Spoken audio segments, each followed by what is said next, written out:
cost of hiring the wrong real estate agent. Okay, in a market like this where homes are flying off of the shelf before they're even listing at some times, this is going to be important for you to listen to, whether you're a buyer or a seller.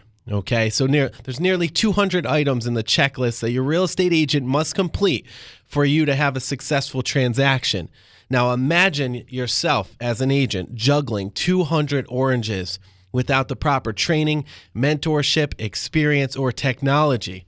Okay, what do you think is going to happen? You're going to be making orange juice. These oranges are going to, no way. If you don't know what you're doing, you're going to be able to juggle all of that.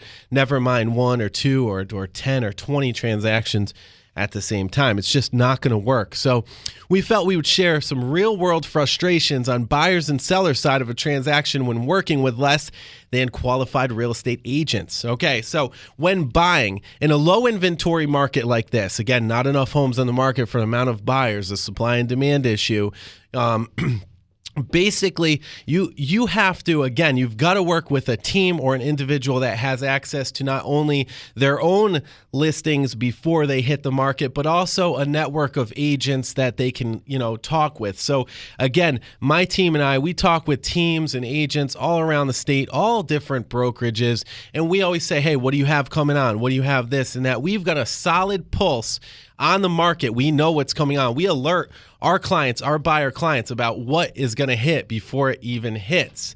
That's huge, okay? If you don't have that with an agent, you're going to be constantly in second and third place with these offers, okay? You may have a very hard time, finding a home to buy. Okay. Here's another thing. Having an extended team of professionals to refer to your buyer.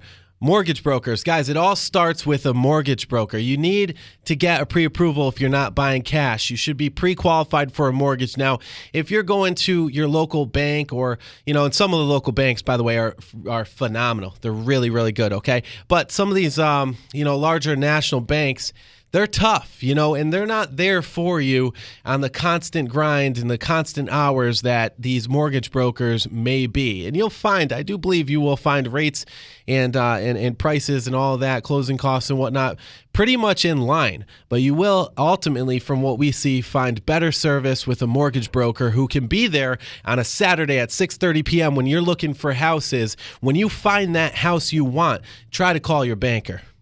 See where they are. They're not going to be picking up the phone.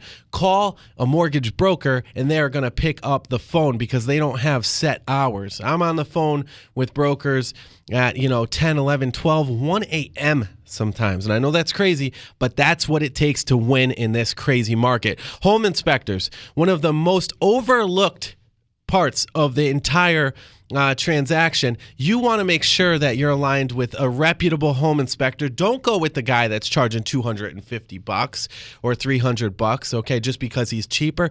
Guess what happened to one of my sellers, okay? We had a home inspection with a buyer. He came in, and he had this home inspector that he wasn't referred to by anyone, nothing like that. He just looked online, found this guy.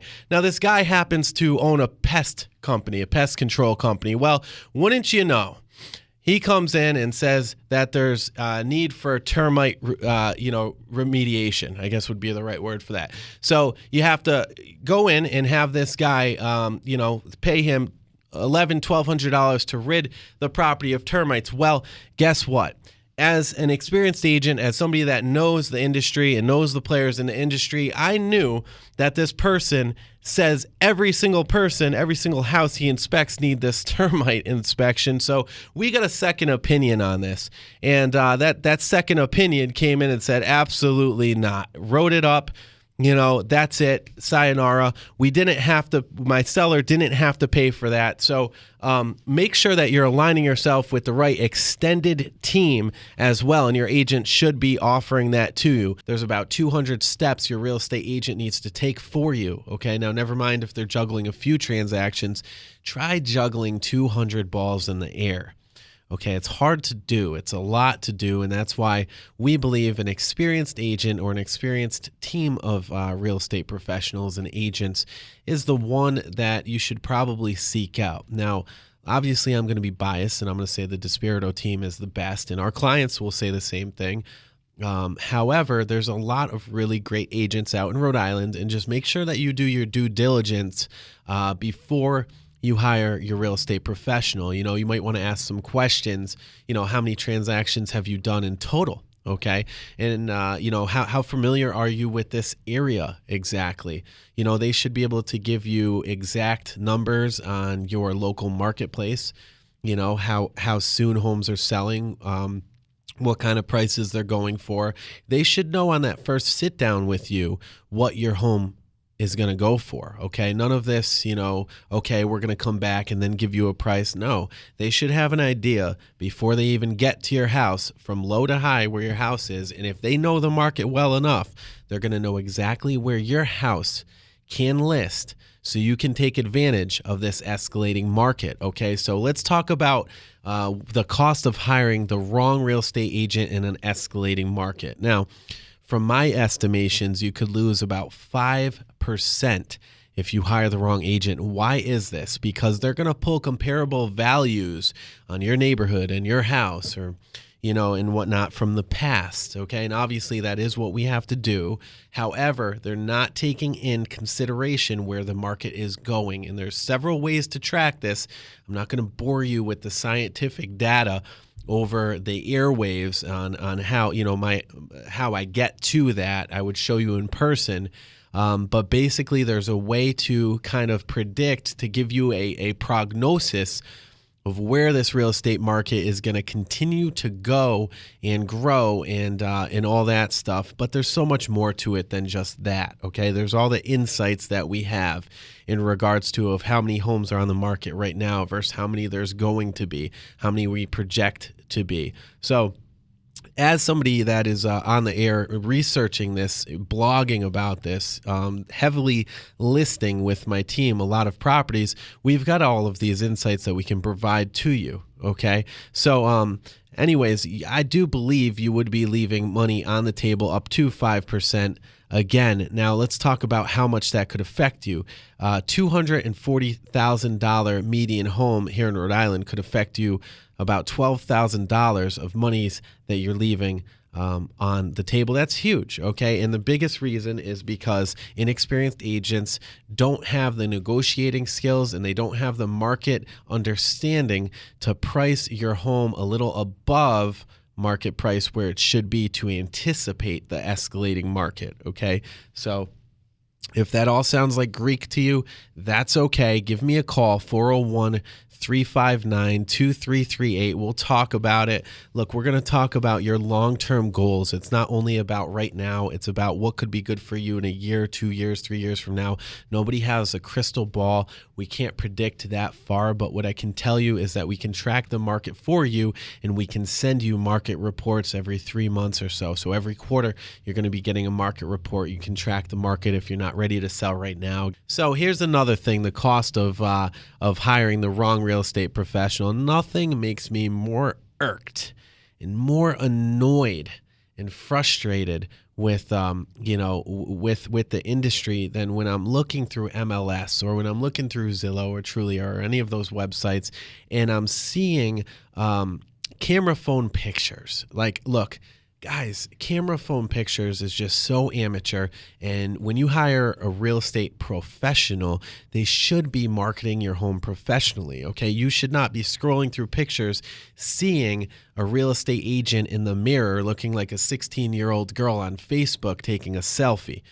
That happens sometimes, and it's on accident, but they post it. I don't see how it's on accident when they post it. Are they looking at their work? I don't know.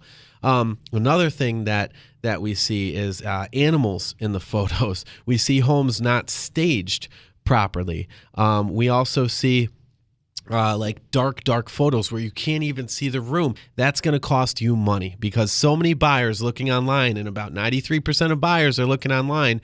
If they don't like the photos, or if the photos don't show off all the attributes of your home, okay, they're not going to come look at your property. So that's why video is imperative. Photos are imperative and professionally done, by the way. Okay, so that is vital.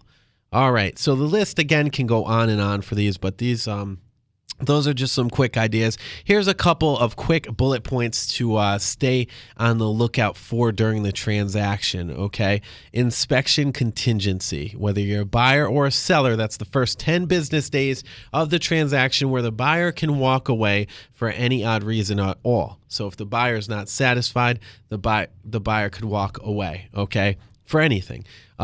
So repair requests are important during that period. Talking about possibly credits due to the buyer are important. And again, the buyer's right to get out of the agreement. You need somebody that knows how to negotiate and handle that, because let me tell you something, when you have a good home inspector go in there, and when they have a 60 to 80 page report on your home and the buyer sees that, they're going to screech, okay? The next thing to look for, mortgage contingency date. Now that's if you're a buyer, if your mortgage isn't in on time in fully approved at that time, and and you can't close on the property after that date, you're going to lose your deposit. That's huge. And sellers, if your agent isn't all over it and you were due that deposit and your agent didn't tell you about that, well, you could lose a deposit to help cover costs of your home being off the market while it was pending with that buyer. So again, there's a long list of this stuff. Give me a call if you'd like to hear more. 401-359-2338.